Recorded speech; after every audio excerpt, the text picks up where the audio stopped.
Isaiah chapter 30.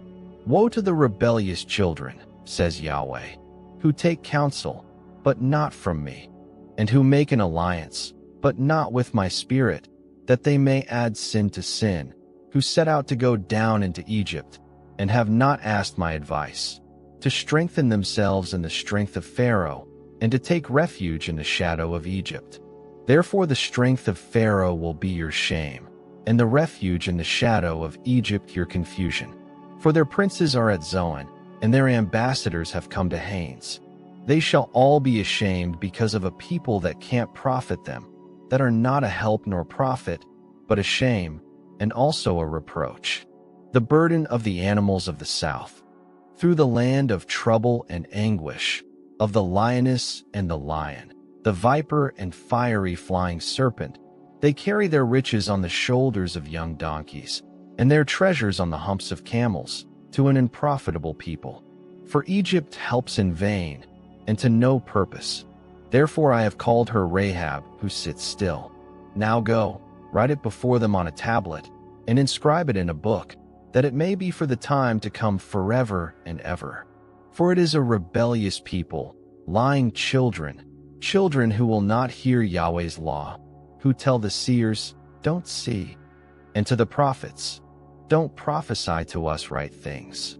Tell us pleasant things, prophesy deceits. Get out of the way, turn away from the path, cause the Holy One of Israel to cease from before us. Therefore thus says the Holy One of Israel, because you despise this word, and trust in oppression and perverseness, and rely on it.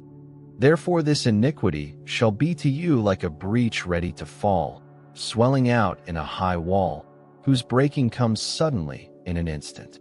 He will break it as a potter's vessel is broken, breaking it in pieces without sparing, so that there won't be found among the broken pieces a piece good enough to take fire from the hearth, or to dip up water out of the cistern. For thus said the Lord Yahweh, the Holy One of Israel, you will be saved in returning and rest. Your strength will be in quietness and in confidence. You refused, but you said, no, for we will flee on horses, therefore you will flee, and we will ride on the swift, therefore those who pursue you will be swift. 1,000 will flee at the threat of one. At the threat of 5, you will flee until you are left like a beacon on the top of a mountain and like a banner on a hill. Therefore Yahweh will wait, that he may be gracious to you, and therefore he will be exalted, that he may have mercy on you.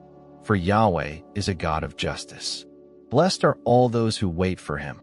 For the people will dwell in Zion at Jerusalem. You will weep no more. He will surely be gracious to you at the voice of your cry. When he hears you, he will answer you. Though the Lord may give you the bread of adversity and the water of affliction, yet your teachers won't be hidden anymore, but your eyes will see your teachers. And when you turn to the right hand, and when you turn to the left, your ears will hear a voice behind you, saying, this is the way. Walk in it. You shall defile the overlaying of your engraved images of silver, and the plating of your molten images of gold. You shall cast them away as an unclean thing. You shall tell it, go away. He will give the rain for your seed, with which you will sow the ground, and bread of the increase of the ground will be rich and plentiful. In that day, your livestock will feed in large pastures. The oxen likewise and the young donkeys that till the ground will eat savory feed, which has been winnowed with the shovel and with the fork. There shall be brooks and streams of water on every lofty mountain and on every high hill in the day of the great slaughter, when the towers fall. Moreover, the light of the moon will be like the light of the sun, and the light of the sun will be 7 times brighter, like the light of 7 days, in the day that Yahweh binds up the fracture of his people and heals the wound they were struck with.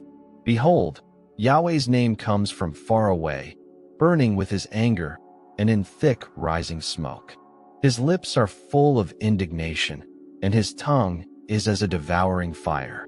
His breath is as an overflowing stream that reaches even to the neck, to sift the nations with the sieve of destruction, and a bridle that leads to ruin will be in the jaws of the peoples.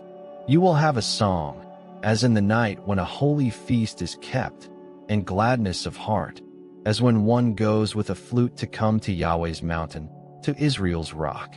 Yahweh will cause his glorious voice to be heard, and will show the descent of his arm, with the indignation of his anger and the flame of a devouring fire, with a blast, storm, and hailstones. For through Yahweh's voice the Assyrian will be dismayed. He will strike him with his rod. Every stroke of the rod of punishment, which Yahweh will lay on him, will be with the sound of tambourines and harps. He will fight with them in battles, brandishing weapons. For his burning place has long been ready. Yes, for the king it is prepared. He has made its pyre deep and large with fire and much wood. Yahweh's breath, like a stream of sulfur, kindles it.